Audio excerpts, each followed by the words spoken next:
Thursday night, nothing special. I was kicked back on the couch, scrolling through news headlines on my phone, half listening to the hum of the fridge and the soft clack of Maya's laptop keys beside me. 3 years together, a year and a half living in my apartment. Our routine was familiar. Me winding down after work, her answering a few late-night emails, both of us in the quiet rhythm of shared space. Comfortable, predictable, or so I thought. Then her phone buzzed. She snatched it up fast, too fast like a reflex. She angled the screen away from me, her shoulders shifting just slightly, enough to block my view. Then I saw it, that smile. Not a regular smile. Not the polite one she gave coworkers or the easy one she used when telling a story. This was the kind of smile I hadn't seen in months.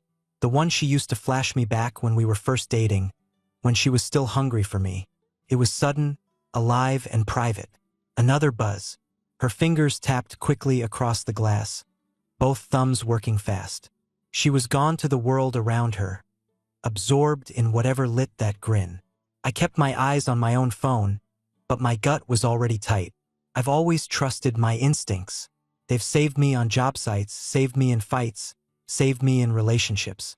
Tonight, they were screaming. I leaned back, phone resting on my chest, and just watched. She bit her lip, smiling again. I thought about Jenna, her best friend. The excuse she'd probably throw my way. But Jenna was on a cruise with her husband, posting nonstop on Instagram about mojitos and sunsets. No Wi-Fi package, no signal. I knew that because Maya told me herself 2 nights ago. So if Jenna wasn't the one making her smile like that, who was? Buzz. The phone lit up again, angled just enough that the lock screen preview was visible for a second before she caught it. Can't stop thinking about last weekend. Brian. My stomach dropped like a steel beam through rotten wood. Brian. The ex she swore was a mistake. The one she claimed was out of her life for good. She'd told me he was ancient, that she was embarrassed she'd ever dated him, that I didn't need to worry because I was the real man she'd been waiting for. And yet here he was, buzzing her phone, pulling out the smile she used to give me. I didn't move, didn't say a word, just let the silence stretch between us while I replayed every detail of the last 2 months. The late nights working, the sudden gym classes she never used to care about, the cold shoulder that crept in whenever I reached for her. I chalked it up to stress, to work, to the natural ebb and flow of long-term relationships. Turns out I was just giving her the space to sneak him back in. My jaw tightened, but I forced my breathing steady. No point in tipping my hand yet. Anger is a tool, and tools only work if you use them right. Slam it down too early, and all you get is noise. Wait, measure, and strike when the time's right. That's how you build, and that's how you break. So I sat there, letting the glow of her screen paint her grin, while the truth burned itself into me.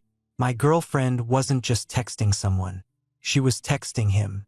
The man I'd been told not to worry about. The man she swore was out of her life. The man she couldn't stop thinking about. I knew right then the cracks weren't small anymore. They were splitting wide open, and the life we'd built together was about to cave in. I didn't wait long before I brought it up. I've never been the kind of man who lets rot spread. If something's cracked, you fix it or you tear it down. So when she set her laptop aside and stretched like nothing was wrong, I turned and asked flat out, "Who's Brian?" Her head snapped toward me, eyes wide for a split second, then narrowed into something sharper. Defensive. "What do you mean?" she asked, too quick. I leaned forward, elbows on my knees, voice steady. "The guy who can't stop thinking about last weekend. Your phone made sure I saw it." There it was, the moment of truth. A decent person would flinch, maybe stumble through denial, maybe try to lie better. Instead, Maya did the one thing that sealed it. She laughed. Not a nervous laugh, not embarrassed. A sharp, mocking laugh, like I just tripped over my own boots and face-planted in front of her friends. "Oh my God, Michael," she said, rolling her eyes. "Are you seriously jealous over a couple of texts? You sound ridiculous." Her tone was the final insult. Not guilty, not apologetic, condescending. She thought I was a fool for caring, for daring to confront her. "Just texts," I repeated, my voice low. "Yes, just texts." she said, standing now, arms crossed, chin tilted like a queen addressing a servant. What are you going to do about it? Break up with me? That smirk, cocky, dismissive, like she had me cornered, was gasoline on an open flame. She wasn't sorry. She wasn't scared. She wasn't even hiding. She thought I'd fold like always, that I'd swallow the disrespect, let her run circles around me, then crawl back into line once she tossed me a breadcrumb of affection. But she was wrong. I didn't yell, didn't curse, didn't throw anything. I just stood up, walked past her, and into the bedroom. My heartbeat was steady, my steps even. She followed, still laughing, still mocking. "Oh, come on," she called after me. "You're not actually mad.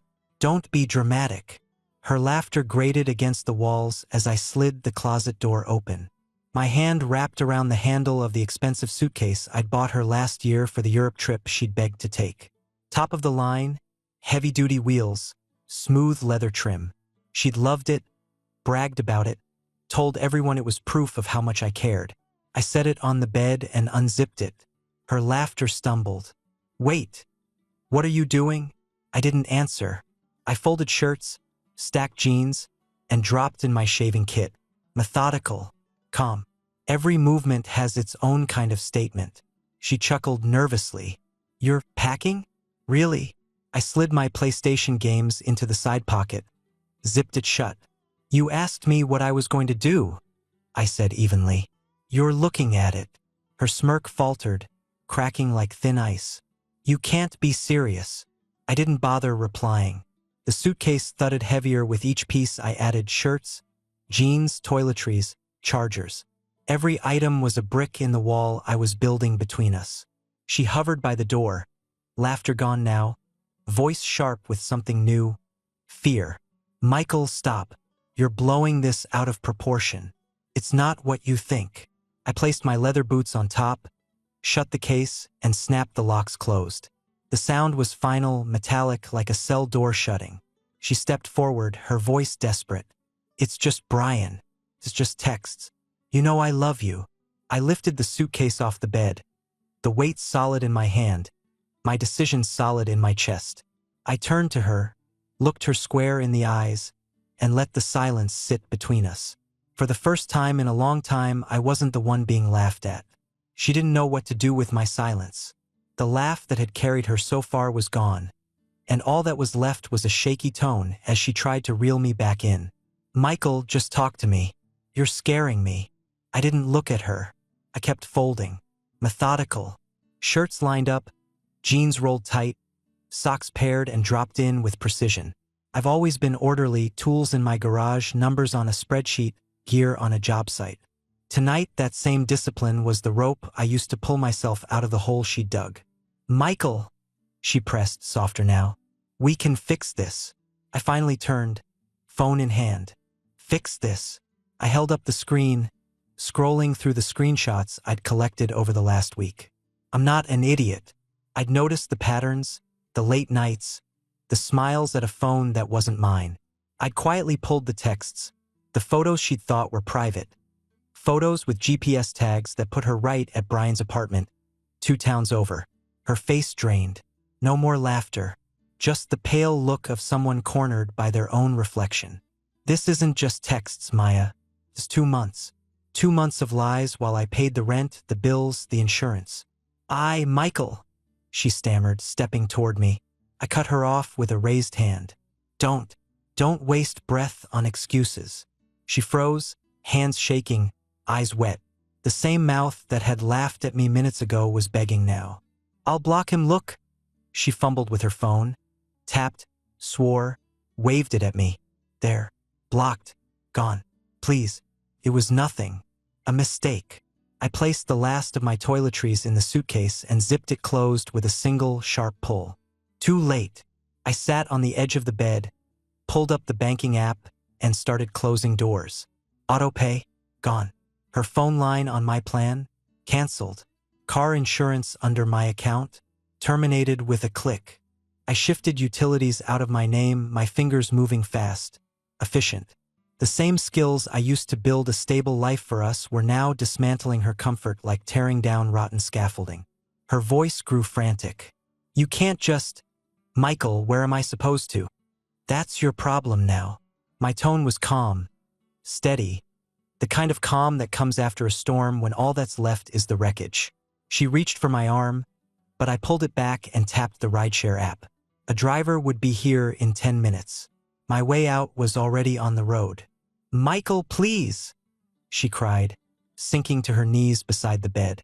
I'll do anything. It was stupid. I swear. I didn't mean. Her words blurred into background noise. I watched the little car icon inch closer on my phone.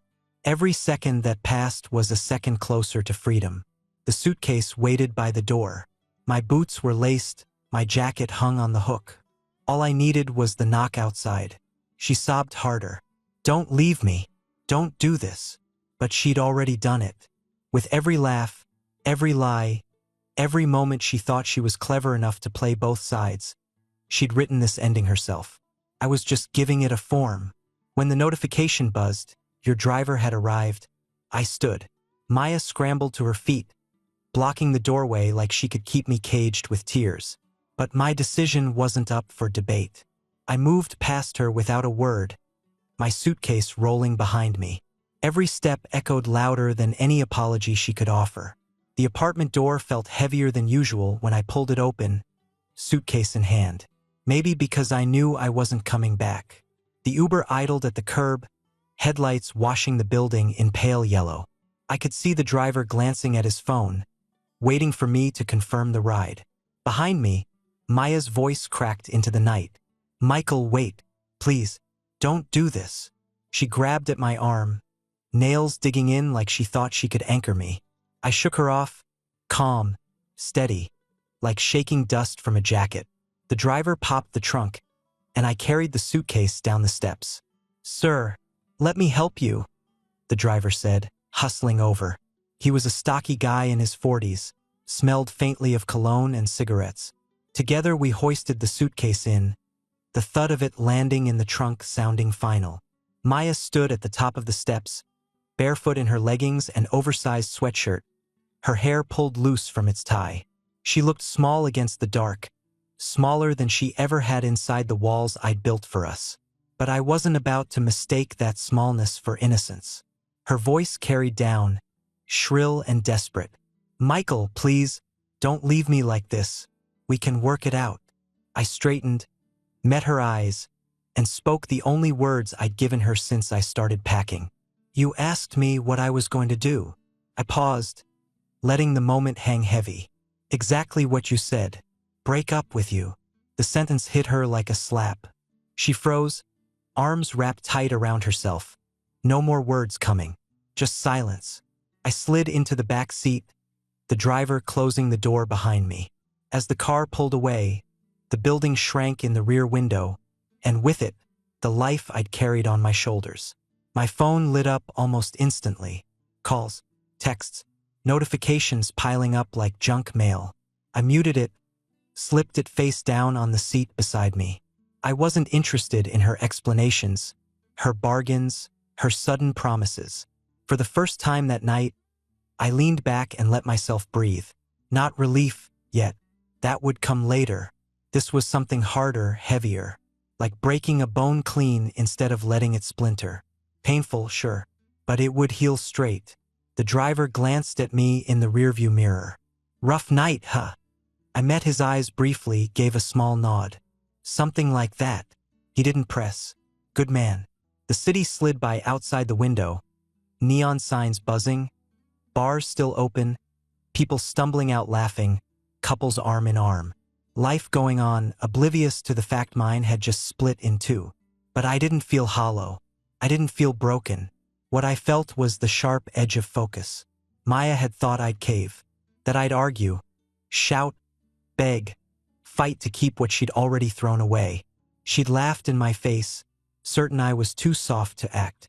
But she was wrong. The car turned down the street toward the hotel I'd booked. It was a small place, nothing fancy, but it was mine. My name on the reservation. My card is paying for it.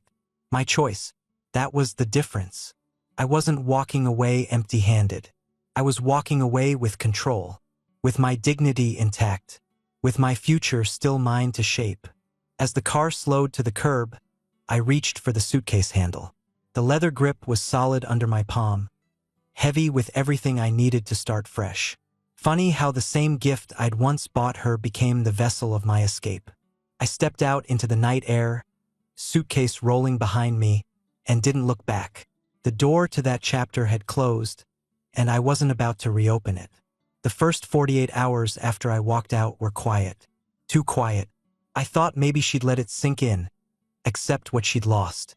But I should have known better. People like Maya don't surrender. They scramble, claw, and thrash the moment their safety net is gone.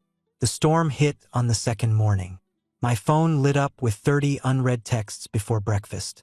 Missed calls stacked in red numbers, her voice filling my voicemail. Michael, I'm sorry. Please just talk to me. It wasn't serious, you're overreacting. You can't just leave me like this. I need you. I deleted them without listening past the first few seconds. By noon, the game shifted. Her mother called, voice full of venom. How dare you abandon my daughter? Do you know what this is doing to her? She's devastated, Michael. Devastated. I cut her off. Your daughter cheated. I have the proof. She's lucky I only walked out. Then I hung up. Simple, final. That afternoon, my bank app pinged. Decline charge. $800 at a furniture store. She tried to use my credit card. Rookie mistake. Fraud alert filed. New card shipped. One more door slammed shut. The next day, I opened social media and saw her hand at work. A post with a photo of her crying. Mascara streaked down her cheeks. Caption. After 3 years, he abandoned me with nothing. I don't know how I'll survive this heartbreak. The comments were predictable. Men are trash. You're better off without him. Sympathy from strangers who didn't know the truth. I almost laughed. Lies are easy when no one checks receipts. But I didn't engage. I didn't need to. I had the receipts, the screenshots, the GPS tags, the timeline. The truth was on my side, and anyone who mattered would see it. By the third night, she escalated again. Hotel lobby. 9 p.m. I just come back from the gym, sweat still drying on my shirt, when I spotted her sitting in a chair by the front desk. Red eyes locked on me. Michael, please, she whispered when I walked past. Don't do this. Don't just leave me behind like I'm nothing. I stopped, turned, and met her eyes. You made yourself nothing. I just noticed. The words hit. She flinched like I'd swung a hammer. I walked upstairs without another glance. Back in my room, I sat on the edge of the bed and let the weight of it settle. She was unraveling, pulling every string she could find. Family, money, sympathy from strangers. But it wasn't touching me. Controlled anger. That was my weapon now. Not screaming, not fighting, not chasing her lies. Just calm, deliberate steps like steel walls locking into place. She could thrash all she wanted. She wasn't getting through. The thing about people like Maya is they don't just give up when the well runs dry.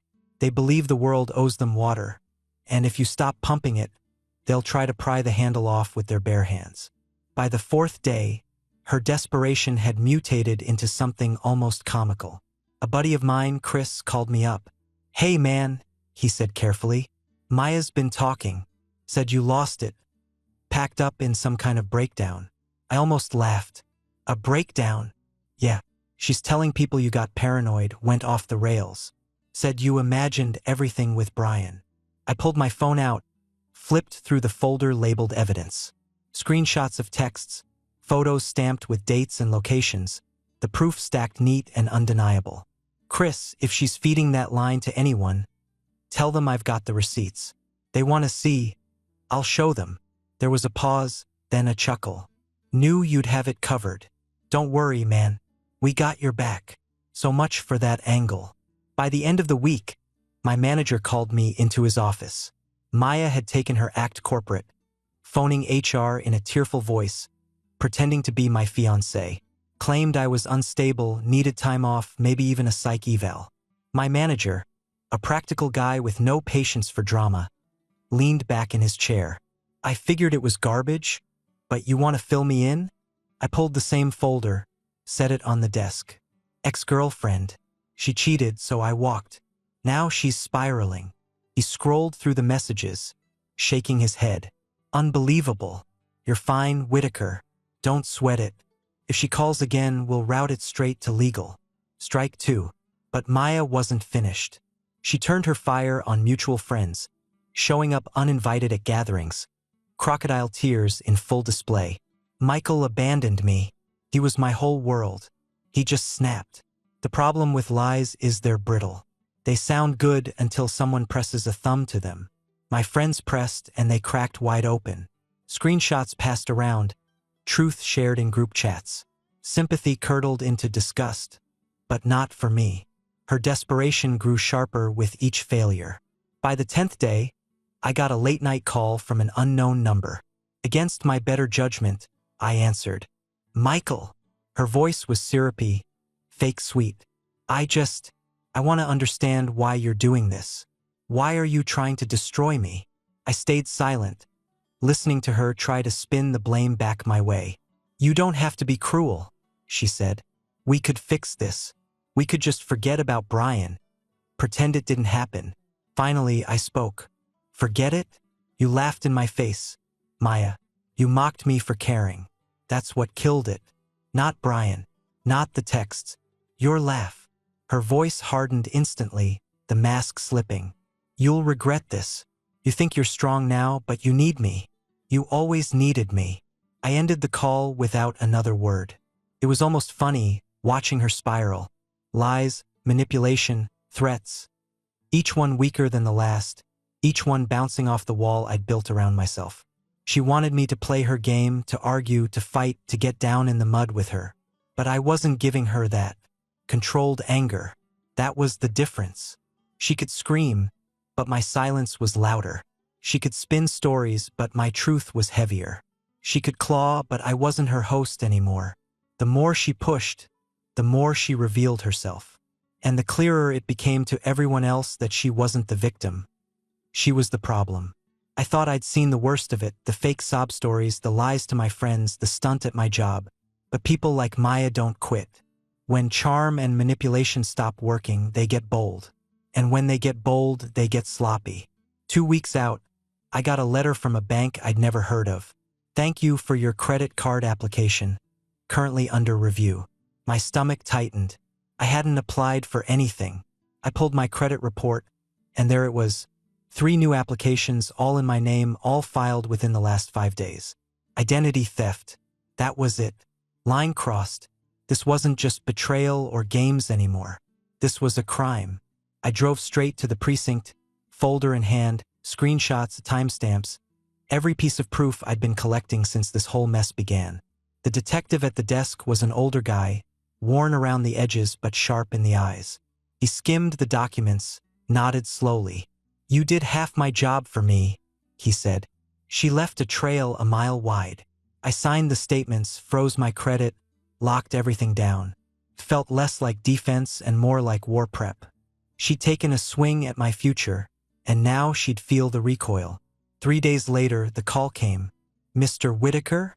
This is Detective Harris. We served the warrant. Found everything on her laptop. Applications, email trails, even her notes where she kept your social security number. She's been suspended from her job, pending the investigation. I leaned back in my chair, letting that sink in. For weeks, she'd been telling the world I was the unstable one. Now the truth had finally caught up, and it had a badge behind it. That night, my phone buzzed again. A text from Maya, all caps rage. You ruined my life. I stared at it for a long second, then set the phone down. No reply, because the truth was simple. I hadn't ruined anything. She'd done it all herself. Choices. That's what it always came back to. She chose to laugh in my face. She chose to lie for months. She chose to open fraudulent accounts under my name. Every step, every spiral downward was her choice. All I did was stand my ground. The next morning, I looked at myself in the mirror. For the first time in weeks, I didn't see tension in my jaw or shadows under my eyes.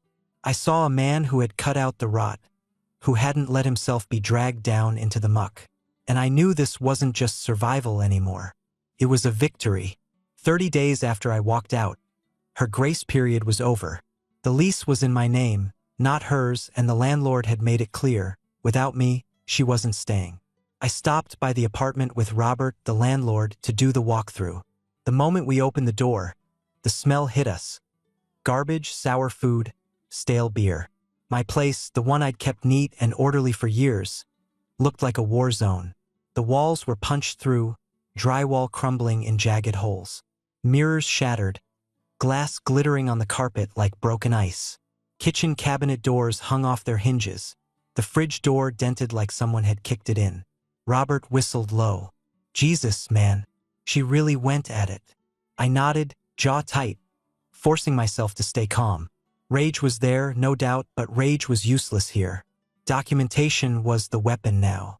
Robert pulled out his phone, snapping photo after photo. Small claims'll eat this up.